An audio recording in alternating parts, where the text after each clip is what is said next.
बिस्मिल्लाहिर्रहमानिर्रहीम। अस्सलाम वालेकुम। This is Mohammad Nadeem. हम आपको matric inter paper presentation channel पर खुश आमदीद कहते हैं। इस चैनल पर हम आपको उर्दू इंग्लिश राइटिंग इम्प्रूवमेंट और बोर्ड क्लासेस में अच्छे मार्क्स हासिल करने के लिए बेहतरीन पेपर प्रेजेंटेशन के बारे में बताएंगे। इसके अलावा मुख्तलिफ़ मालूमाती और तारीख़ी इस्लामी मालूमात भी फराहम की जाएंगी। अगर वीडियो पसंद आए तो आगे शेयर करें और चैनल को सब्सक्राइब करें और घंटी के बटन को क्लिक कर दें ताकि नए आने वाली वीडियोज़ आपको बर वक्त मिल सकें। तो चलते हैं आज की वीडियो की तरफ। आज हम हाज़िर हैं लेक्चर नंबर 3 के साथ। पहले 2 लेक्चर्स में हमने एंगल्स के बारे में देखा कि वो हरफ का एंगल किस तरीके से बनता है, और आज हम उसको मिलाना सीखेंगे कि हरफ को जब मिलाते हैं तो उसके जोड़ किस तरीके से लगाते हैं। उसमें 3 स्टेप्स हैं। पहला स्टेप जो है वो उसको सिरा होगा किसी भी हरफ का, उस दूसरा नंबर पर पैवंद होगा। पैवंद जो है वो 2 तरह से होता है। या तो कट मार्कर में हम उसको यू की शेप में आप कह सकते हैं कि यू की तरह का होता है वो पैवंद, इस तरीके से मोटा होगा।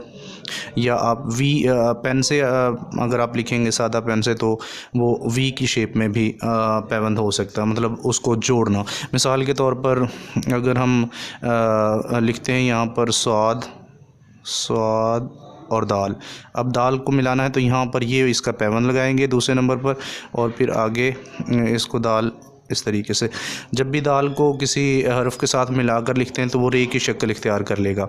तो ये सेंटर वाली चीज़ जो है वो पैवंद कहलाती है दूसरे नंबर पर। तीसरे नंबर पर मुकम्मल हरफ आता है, जिस तरीके से दाल हमने लिखा। आगे अब हम बे और नून और या बड़िए के जो हैं हरूफ इनको हमने मिलाना है बाकी हरूफ के साथ। तो ये तकरीबन तीनों की शेप जो है वो एक तरह से ही होगी।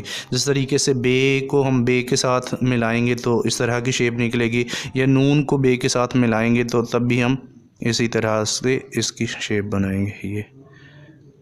और ये को अगर हमने मिलाना है तो ये की शेप भी इसी तरीके से होगी। जिस तरह बेजीम की है इसी तरीके से ये की शेप होगी। जिस तरीके से हम या सीन लिखते हैं तो ये आगे सीन के 3 धंधे, यहाँ पर बेस सीन लिखा हुआ था तो यहाँ पर हमने 2 नुक्ते अगर नीचे लगा देंगे तो या सीन ये बन जाएगा। इसी तरीके से इन तीनों हरूफ की जो है वो एंगल्स बनेंगे और ये बाकी हरूफ के साथ मिलते चले जाएंगे। बे को जब हम आइन के साथ मिलाएंगे तो उसकी शक्ल इस तरह से कुछ बनेगी। बे को नून को या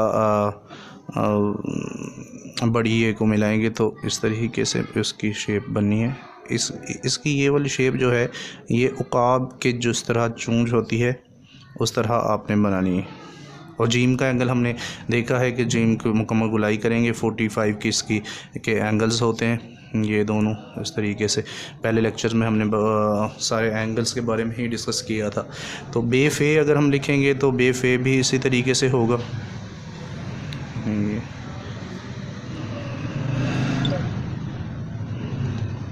यहाँ से बिल्कुल सीधा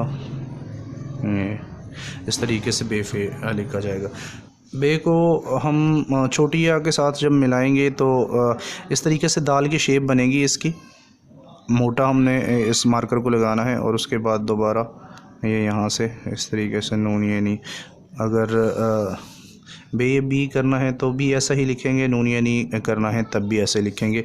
और छोटी या को छोटी या से मिलाएंगे तब भी यही इसके एंगल आएगा। बे को बड़ी वे से मिलाएंगे या नून या ने लिखेंगे तो इसी तरीके से मुकम्मल मार्कर लगाएंगे और आखिर में आकर इसको थोड़ा सा उठा भी देना है और बारीक करता रहना है। बे इस तरीके से ये बे नून और ये की तमाम शेप्स इसी तरीके से बनेंगी तमाम हरूफ को साथ मिलाकर जी। तो इस तरीके से अब हम इनको सिरे पैवंद और हरूफ को मिलाकर जो है और लफ्ज़ भी लिख कर देखते हैं। यहाँ पर जिस तरीके से बाब लिखा हुआ है ये देखें, पहले बे का सिरा हमने लगाया, इसका पैवंद लगाया अलिफ को मिलाने के लिए। ये देखिए नीचे से हम मोटा कर देंगे, यू की शेप बनेगी। इस सिरे के बाद यू की शेप बनेगी ये ऐसे ऊपर की तरफ। तो उसके बाद बे सिंपल मुकम्मल हरूफ है, इसको हम उसी एंगल से लिख देंगे। बुनियाद में पहले बे का सिरा बनाया, उसके बाद ये उसका पैवंद लगाया, उसके बाद ये और ये का फिर पैबंद लगाया अलिफ के साथ, बुनियाद, दाल हम लगा रहे हैं इसके साथ। इस तरीके से ये सिरा, पैबंद और हरफ मिलकर एक मुकम्मल और कंप्लीट हरफ बनाते हैं। तो ये आपने बार बार इसकी प्रैक्टिस करनी है। Thank you so much.